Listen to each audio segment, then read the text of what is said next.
What is up guys, Zach here from the Chaos Galaxy, and today I'm going to be doing a deck profile for the deck that I used in the first ever Chaos Galaxy online tournament. It was so much fun to take part in this. I'm filming this video after the tournament so I can talk you through how the combos went and what worked and what didn't. But also big shout out to everyone I battled against in the tournament. The video showing the highlights of the tournament will be up soon, so stay tuned for that. Also, if you want to take part in Chaos Galaxy tournaments, join the Chaos Galaxy Discord. There'll be a link in the description below, so definitely check it out if that's something you'd be interested in. Also, want to ask you guys to check out the Chaos Galaxy online store. If you want to get your hands on any of the cards you see here, you can get them all from the Chaos Galaxy online store on the Game Crafter, so there'll be a link to that in the description as well. So, this Galaxy, or the deck that I used, it was called Sixy time, which basically the strategy I went for was using lots of 6-starred creatures from different planets to overpower my opponent. And 6 stars is quite a nice number in the Chaos Galaxy because everything to do with buying zones and gaining zones at the start of the turn, you gain 4 stars per turn. And the first zone that you buy costs 2 stars. So that means in 2 turns you get 8 stars, which is the perfect amount to buy yourself a zone and a 6-star creature. So starting off the game really strong and hopefully just kind of getting control of the game quickly and overpowering your opponent through that. So I'll go through the deck list, starting off with the planet card we used, which was the planet Sindian, the Heaven planet. Although the deck wasn't revolved around Sindian, originally it was going to start off being a Chaos deck. However, I seemed to kind of find myself putting in more and more Sindian creatures as the deck worked out. Also, I think the planet card Sindian is a very strong planet. You can read its ability there. I won't go through every ability, but if you don't know the abilities of some cards, just pause, have a read, and then continue the video. So starting off with the big boss monsters of the deck, which aren't 6 stars. The first one we had was Stalius. I'll zoom in a bit. So Stalius of Sindian was the Chaos Beast that we used. Big boss, like I said, we used a lot of Sindian cards, and our planet card was Sindian, so really strong, and he performed very well in the tournament, I have to say. The next card we used was 1 copy of Pelfam. Just a really strong boss monster in general, one of the best creatures in the game. And because we use a lot of 6-star cards, which is a high number of stars really, we use lots of abilities that give you stars, and that obviously works for 6 stars and stronger creatures like these guys. But they're the 2 non-6-star creatures, but the main engine of the deck are these next cards, all the 6-star cards. So the MVP, probably the best card of the entire tournament for me, was Meltalon. 400 power and health. He's from Chaos, so he's searchable with a card I'll show you later, but he's just an absolute boss, Meltalon. Really good, and even though his stats get weaker over time, that initial 400 is just fantastic. Next up, 2 copies of Bamoomoom, the card that goes hand in hand with Meltalon. Basically, when you play it, its question mark health becomes the health of one of your killed Chaos creatures. Meltalon's health is 400, which is crazy high, so Bamoomoom just goes to 400 health, which is great for a 6-star. And these 2 were the main creatures really. The heart of the deck was this Chaos engine. Then 2 copies of Drangel go with the Stalius and the planet Sindian, and just a really good 6-star. We then used 2 copies of Underwood Burrower. This card was really good in some games and really bad in others. It's basically the only card in the deck that gets rid of resource cards, which is needed in every deck, I think. 320 power is great, but when you're not going against an opponent that uses any resource cards, it was kind of dead. And then I was trying out 1 copy of Galaxy Rock, the ridiculously rare creature in set 3 that can change to any planet you want. And this card was so useful. I just used its ability in ways that I never thought would be handy going into the tournament. But I don't think I'd use 2, but the 1 copy of it was amazing. It was never bad when I drew it, which I thought it would be at times. So yeah, they're all these 6-star creatures. So there's 9 in total, and really happy with how most of them worked.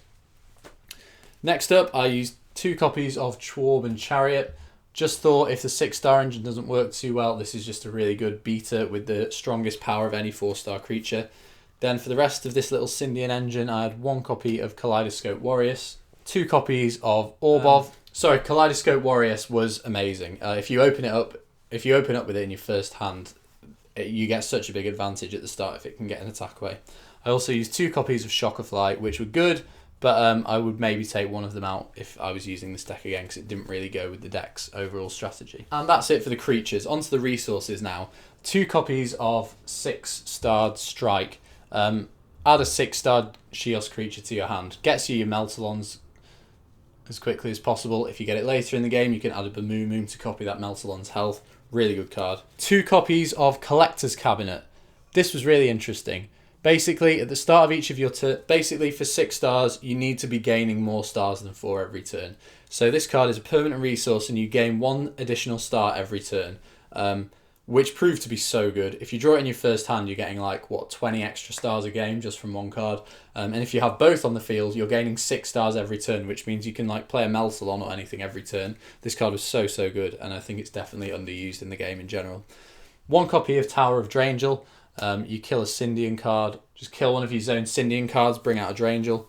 1 copy of Enderman's Telescope. I just wanted to play this for fun, a bit of a gamble card, but in the final game I played in the tournament, it actually won the entire game for me. I needed to win in that turn because my opponent was using a Diabacadra that every turn was just getting stronger and stronger, and I used my last card that could get past it, and then I was like, I have to win this turn or I can't win. Played an Enderman's Telescope, and if I drew into any creature that had more than 2 stars or something, I would have won the game. Drew into a Meltalon and just won there and then. It was pretty epic. I've then got 1 copy of Divine Doom, because we use a lot of Sindian creatures, so it kills your opponent's boards. 1 copy of Slush Infestation to take up your opponent's zones, and then a Galaxy Crash, which I'm sure I don't need to explain. That's it for all the resources. Now for the attachment cards, I used a few. 2 copies of Warphole Jetpack. This card is so good. Unfortunately, I've only got 1 copy of it in real life, which is kind of embarrassing. But you attach it to a creature on your planet, and when it dies, you get to free play a kill creature with the same amount of stars. It's so good. Attach it to any of those 6-star creatures, and you get another one for free when it dies. Just amazing. Like, especially if you attach it to a Meltalon, because Meltalon gets weaker every turn. And if you have it attached to this, even though your Meltalon gets weaker and weaker, your opponent just doesn't want to kill it because they know you're going to like bring out a Drangel or something afterwards. Just such a good card. We then also use 1 copy of KO, kind of a staple I think, and a copy of Phantom Matter, which is also a staple and was, again, so good in this tournament. Then for the Activator cards, we've only got 3. I use 1 copy of Star Dealer because, like I said, we use a lot of high star cards, so that just is another way to gain stars.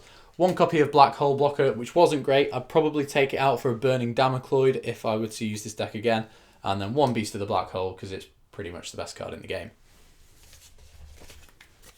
So, that was the Sixy times 6-star deck. I'm just going to hold up these 5, because these were probably the 5 like MVP cards in the deck that kind of work the best. Actually, hold on, wait. I want to get in a Collector's Cabinet there too, because it's an underrated card. But yeah, that's the deck. I really wanted to use like an original deck idea for this video, not like a pre-existing archetype. I like how it was just a mashup of Sindian and Shios with like 3 Giles cards in there. Worked really well, very happy with it. In the tournament, I won 3 games and lost 1. Came 3rd overall, which was kind of frustrating. If I'd have won that final game, I would have got to the final. But yeah, big shout out to everyone who I battled in the tournament. Like I said, you'll see the highlights video of the tournament, so now that you've watched this and you know how the deck works, you'll be able to understand that more.